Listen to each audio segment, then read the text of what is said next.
സതീശൻ മന്ത്രിസഭയിൽ അദ്ദേഹത്തിന്റെ ഇടവും വലവും ആരൊക്കെ ഉണ്ടാകുമെന്ന കാര്യത്തിൽ ഇന്ന് അന്തിമ തീരുമാനം പുറത്തുവരും. എന്നാൽ മന്ത്രിസഭയിൽ രമേശ് ചെന്നിത്തലയുടെ മന്ത്രിസ്ഥാനവും വകുപ്പും സംബന്ധിച്ച കാര്യത്തിൽ ഇപ്പോഴും സസ്പെൻസ് തുടരുകയാണ്. ഇക്കാര്യത്തിലും ഇന്ന് ഏതാനും മണിക്കൂറുകൾക്കകം ഒരു തീരുമാനം ഉണ്ടാകുമെന്ന സൂചനയാണ് ഇപ്പോൾ നൽകിയിരിക്കുന്നത്. ഇതോടുകൂടി തന്നെ വി സതീശൻ മന്ത്രിസഭയിലെ മന്ത്രിമാരുടെ മുഴുവൻ പേരുകളും ഇന്ന് പ്രഖ്യാപിക്കും. തിങ്കളാഴ്ച മുഴുവൻ മന്ത്രിമാരും സത്യപ്രതിജ്ഞ ചെയ്യാൻ UDF യോഗം തീരുമാനിച്ചിരിക്കുകയാണ്.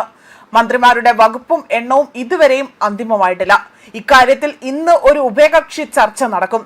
പിന്നാലെ തന്നെ UDF യോഗവും വീണ്ടും ചേരും. അതേപോലെ AICC general secretary KC Venugopal കഴിഞ്ഞ ദിവസം വൈകിട്ടോടുകൂടി തന്നെ തിരുവനന്തപുരത്തെത്തി. മന്ത്രിമാരുടെ അന്തിമ പട്ടിക നാളെ ഉച്ചയോടുകൂടി തന്നെ ഗവർണർക്ക് കൈമാറും. 21 അംഗ സമ്പൂർണ്ണ മന്ത്രിസഭയാണ് തിങ്കളാഴ്ച സത്യപ്രതിജ്ഞ ചെയ്യുക. MLA മാരുടെ സത്യപ്രതിജ്ഞ 21-നാണ്. നയപ്രഖ്യാപന പ്രസംഗം 29-ന് നടക്കും. ജൂൺ 5-ന് ആദ്യ ബജറ്റ് അവതരിപ്പിക്കാനാണ് സർക്കാർ നീക്കം. എന്നാൽ തുടക്കം മുതൽക്കേ തന്നെ കോൺഗ്രസ് ആകട്ടെ ഒരു സസ്പെൻസ് എല്ലാ വിഷയത്തിലും പ്രത്യേകിച്ച് മുഖ്യമന്ത്രിയെ പ്രഖ്യാപിക്കുന്ന വേളയിൽ പോലും പ്രകടമാക്കിയിരുന്നു. ഏകദേശം 10 ദിവസത്തിന്റെ കാത്തിരിപ്പിനൊടുവിലായിരുന്നു കേരളത്തിന് ഒരു മുഖ്യമന്ത്രിയെ പ്രഖ്യാപിക്കാൻ അവർക്ക് സാധിച്ചത്.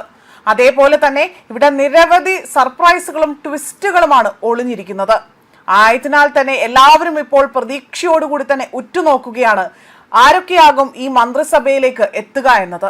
ഒപ്പം തന്നെ മന്ത്രിസഭയിൽ പുതുമുഖ നേതാക്കൾക്കും അവസരം നൽകാൻ ആലോചന ഉള്ളതായിട്ടാണ് വിവരങ്ങൾ പുറത്തു വന്നിരിക്കുന്നത്. അതേസമയം മുഖ്യമന്ത്രി പ്രഖ്യാപനത്തിന് പിന്നാലെ തന്നെ ഇടഞ്ഞു നിൽക്കുന്ന മുതിർന്ന നേതാവായ രമേശ് ചെന്നിത്തല സതീശൻ മന്ത്രിസഭയിൽ ചേരുന്നതിൽ ഇന്ന് അന്തിമ തീരുമാനമുണ്ടാകും. ചെന്നിത്തല വഴങ്ങാനാണ് സാധ്യത എന്നതാണ് സൂചന. ആഭ്യന്തര വകുപ്പ് തന്നെ വേണമെന്ന നിലപാട് അദ്ദേഹം അവിടെ ആ ഒരു നിലപാടിൽ തന്നെ ഉറച്ചു നിൽക്കുകയാണ്. ഇതിനിടെ തന്നെ തുടർച്ചകൾ, അതായത് വലിയ രീതിയിൽ ഒരു തുടർ ചർച്ചകളും അനുനയ നീക്കങ്ങളും സജീവമായി തന്നെ തുടരുകയാണ്.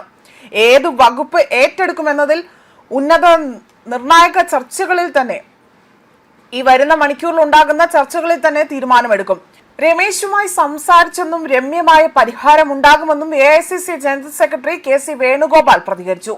അതേസമയം UDFന്റെ ഈ ഒരു വിജയത്തിൽ നിർണായക പങ്കുവഹിച്ച ഇന്ത്യൻ യൂണിയൻ അതായത് മുസ്ലിം ലീഗ് ആകട്ടെ 5 മന്ത്രിമാർ വേണമെന്ന് UDFനെ അറിയിച്ചിരിക്കുകയാണ്. നിലവിൽ 4 ലീഗ് മന്ത്രിമാരുടെ കാര്യത്തിൽ ധാരണയായിട്ടുണ്ട്. UDF യോഗത്തിന് ശേഷമാകും 5ാമത്തെ മന്ത്രിയുടെ പേര് നിശ്ചയിക്കുക. എന്നാൽ മന്ത്രിസ്ഥാനങ്ങൾക്കായി തന്നെ ലീഗ് സമ്മർദ്ദം ചെലുത്തിയിട്ടില്ല എന്ന് തന്നെയാണ് അവർ പ്രതികരിക്കുന്നത്.